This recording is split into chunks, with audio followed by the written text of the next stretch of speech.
और मान लो कि आपके घर में किसी बच्चे की, लड़के की या लड़की का या मंगल विवाह नहीं हो रहा हो या शादी नहीं हो रही हो, या उस लड़के लड़की के लिए बहुत प्रयास कर लिया आपने और उसकी शादी हो ही नहीं रही। जितने लोग भी कथा सुन रहे हो बहुत ध्यान देना, ये जो पानी पीने का जो मटका होता है ना, जिसको हमारे यहाँ कलश कहा जाता है, हंडा कहा जाता है, जिसको हमारे यहाँ परिंडा कहा जाता है, मटका कहा जाता है, तो पहले जो मटका चलता था वो लाल कलर का चलता था, ठीक है। उस पे कलाकृति करते थे लोग, उस पे डिजाइन करते थे। आपके यहाँ भी होगा, जितने लोग कथा सुन रहे हो ना, आपके यहाँ भी मटका होगा, लाल कलर का चलता था। अभी अभी जो मटका चल रहा है ना, उसका कलर चेंज कर दिया गया। कौन सा कलर का हो गया? वो काले कलर का बेचने लगे। तो वो बेचने वाला क्या कहता है कि साहब ये सफेद, ये लाल जो मटका है ना, इस मटके से मजबूत अगर कोई मटका है तो वो काला है। बोलो सही है कि गलत है? अरे बोलो तो सही है ना। आप कभी जाओगे बाजार तो कह देगा, कुमार भी कह देगा, ये जो मटका है ना लाल वाला, इस लाल वाले मटके से मजबूत ये काला वाला मटका है, ये काला मटका है। और महाराज इससे पानी ज्यादा ठंडा ये कर देगा।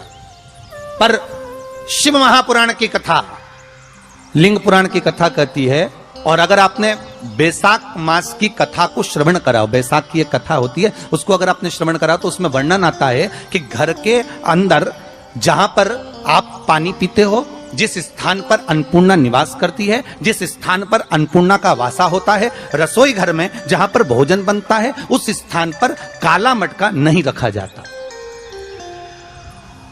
काला हंडा, काला मटका उस स्थान पर नहीं रखते।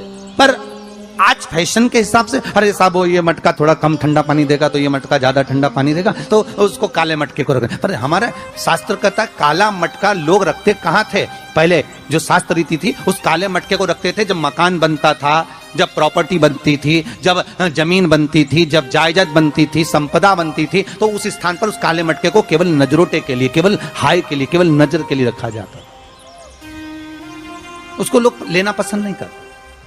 पर आज के व्यक्ति को अगर कह दिया जाए कि ये दो मटके रखे हैं साहब, लाल भी है और काला भी है, तो कौन सा पसंद करेगा? वो काला वाला ही दे दीजिए साहब, ये पानी ज्यादा ठंडा करेगा, उसकी श्रेष्ठता रहेगी। नहीं, शिव पुराण कर रहे हैं, भगवान कुंभ का निर्माण कर रहे हैं, भगवान कलश का निर्माण कर रहे हैं, और भगवान स्वयं ब्रह्मदेव कर रहे हैं कि आप ऐसा निर्माण कर दो जिसमें 33 कोटि देवता स्वतः विराजमान हो जाए। तो भगवान ने उस कलश का निर्माण कर दिया। अब कलश का निर्माण करा तो स्वयं भगवान ब्रह्मदेव बोले, प्रभु इस कलश के अंदर मेरा स्थान कहां है? मेरा स्थान कहां है?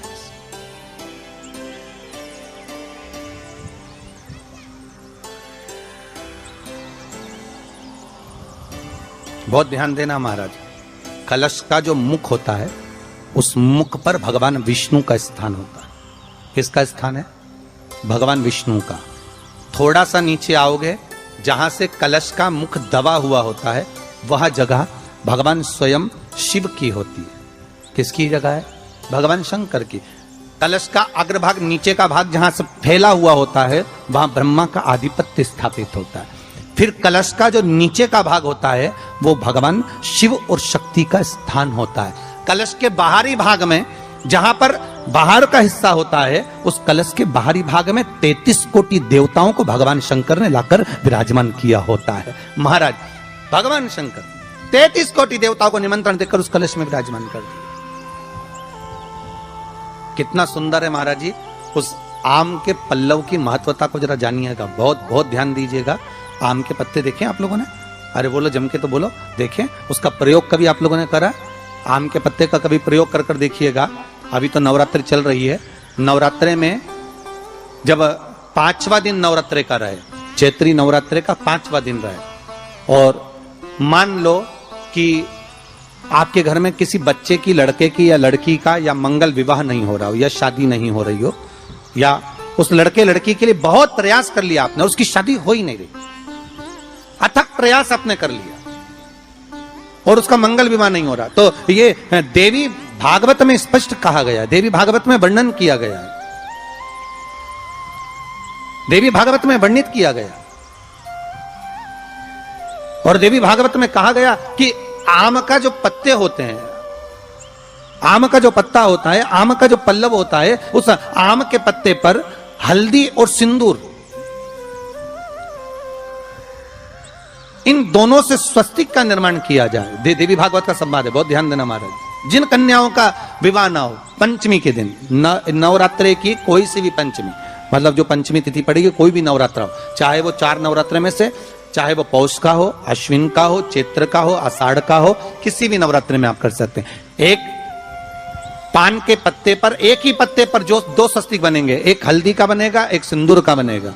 बस अंतर इतना है, जो हल्दी का स्वस्तिक है उस पर कंकु के चावल अर्थात रौली के चावल, रौली कुंकू के चावल रखना है, और जो सिंदूर का है उस पे हल्दी के चावल रखना। इतना रखकर जिस लड़का लड़की का विवाह नहीं होता उसकी हथेली पर रखकर उसका नाम और गोत्र बोलकर महाराज उसको ले जाकर नीम के पेड़ के नीचे उसको रख दिया जाता है। मात्र 3.5 या 4 महीने ऐसे रहते हैं जिसके अंतर उस लड़का लड़की का विवाह पक्का हो जाता है। जिसका विवाह नहीं होता केवल उसी के लिए,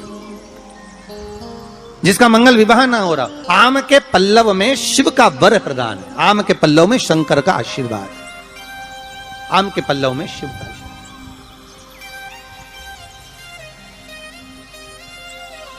भगवान भूत भावन भूतेश्वर मेरे शिव, मेरे करुणा सागर मेरे शंकर, मेरे त्रिकालदर्शी, मेरे कैलाशी, मेरे भोलेनाथ स्वतः कह रहे हैं, अरे रति तुम रोती क्यों है, तुम्हारे रोने का कारण क्या है? प्रभु मेरे पति के साथ ये आम का पेड़ भी जलकर भस्म हुआ। आम का पेड़। भागवत जी किस किसने सुनी है? हाथ उठाओ जरा, जिन जिन ने भागवत जी सुनी है। आप लोगों ने सुनी है भागवत? रखिए हाथ। अगर आप लोगों ने भागवत सुनी होगी तो उसमें वर्णन आता है, तक्षक नाग डसने के लिए जब जा रहा था तब ब्राह्मण देवता जो जहर उतारना जानते थे उनको लेकर राजा परीक्षित के पुत्रों ने अपने दूतों को भेजा था लाने के लिए कि एक ब्राह्मण ऐसे हैं कि वो तक्षक नाग का जहर उतार सकते हैं, वो तक्षक नाग के जहर को समाप्त कर सकते हैं, तो आप उनको लेकर आओ। और वो तक्षक नाग का जहर उतारने वाले उस ब्राह्मण को लेकर जा रहे थे। तो सर्प ने विचार करा, तक्षक नाग ने कि बताओ ये तो गजब का काम कर रहा, अगर ये ब्राह्मण पहुंच गया तो ये ब्राह्मण तो सर्प का जहर उतार देगा। तो सांप तक्षक नाग को ये चिंता लग गई कि मेरे को ही डसना है और मेरे जहर ये उतार देगा, और डसने भी एक ही बार है और मरना चाहिए परीक्षित को श्राप लगा है, अब करूं तो करूं क्या। तो सर्प ने विचार करा कि मैं एक रूप रख कर जाता हूं और इस ब्राह्मण की परीक्षा लेता हूं।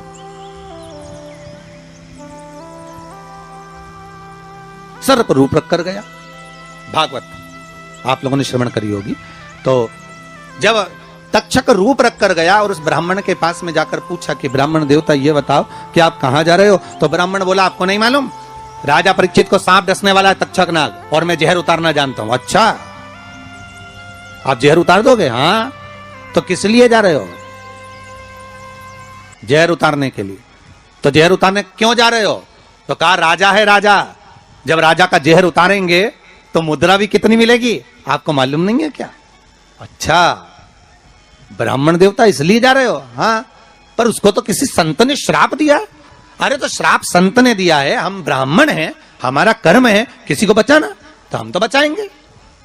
अच्छा आप में इतनी सामर्थ्यता है कि आप तक्षक नाग का जहर उतार दो?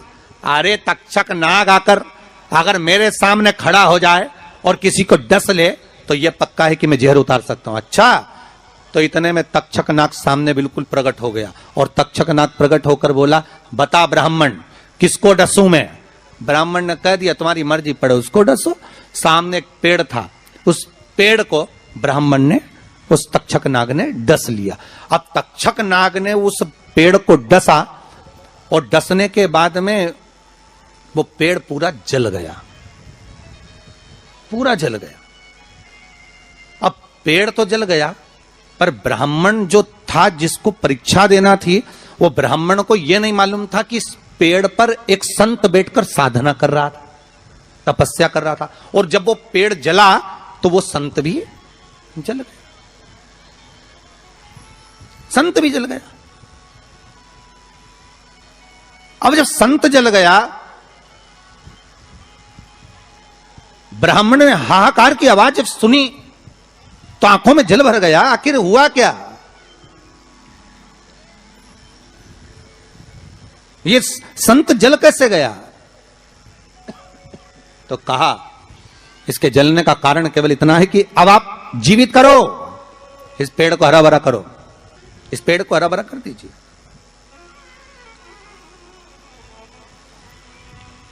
और ब्राह्मण ने हाथ की अंजलि में जल लिया। हाथ की अंजलि में जल लेकर ब्राह्मण उस जल को पेड़ के ऊपर छींट रहे थे, तो सबसे पहले ब्राह्मण ने यह मन में सोचा कि भोलेनाथ, शंभु, त्रिकालदर्शी है, कैलाशी, कृपा ऐसी करना कि सबसे पहले जो पेड़ पर जो संत बैठा था वो जीवित होना चाहिए, जो वृक्ष पर संत बैठा है वो जीवित होना चाहिए।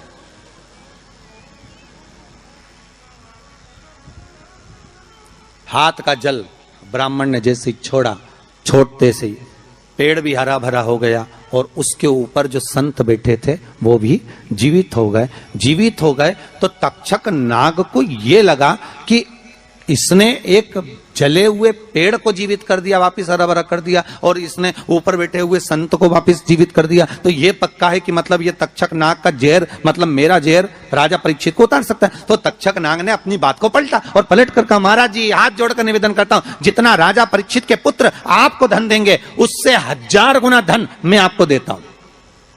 ब्राह्मण ने कहा ठीक है, अगर दक्षिणा से बड़ी दक्षिणा हमको एक ही जगह पर मिल रही है तो फिर हमें जाने की जरूरत क्या। ब्राह्मण ने दक्षिणा ली, वापिस मुड़ गया, वापिस मुड़ गया।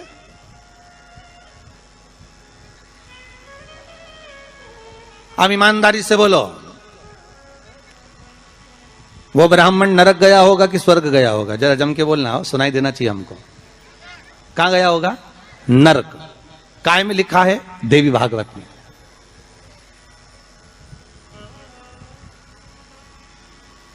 उसका कारण क्या था? शिव महापुराण की कथा कहती है जैसे एक नाव चलाने वाला व्यक्ति नाव लेकर जा रहा है और उसमें बहुत सारे यात्री बैठे हैं, बहुत सारे यात्री, और नाव डोलने लगी, आंधी चलने लगी, तूफान चलने लगा, हवा आने लगी, लहरें उठने लगी और नाव डूबने लगी। तो जो नाव में बैठा हुआ नाव चला रहा था वो कूद गया और कूद कर बाहर निकल गया, और निकलकर सारे के सारे जितने नाव में बैठे थे वो सब जलने लगे। जितने नाव के अंदर बैठे थे वो सारे के सारे जलने लगे।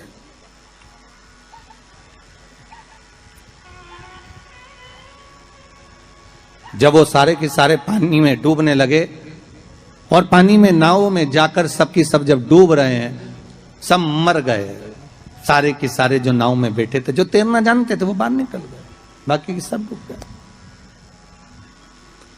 नाव चलाने वाला जब उसके प्राण छूटे तो उसको एक नरक नहीं मिला, कम से कम 94 नरकों में वो नाव चलाने वाला गिरा।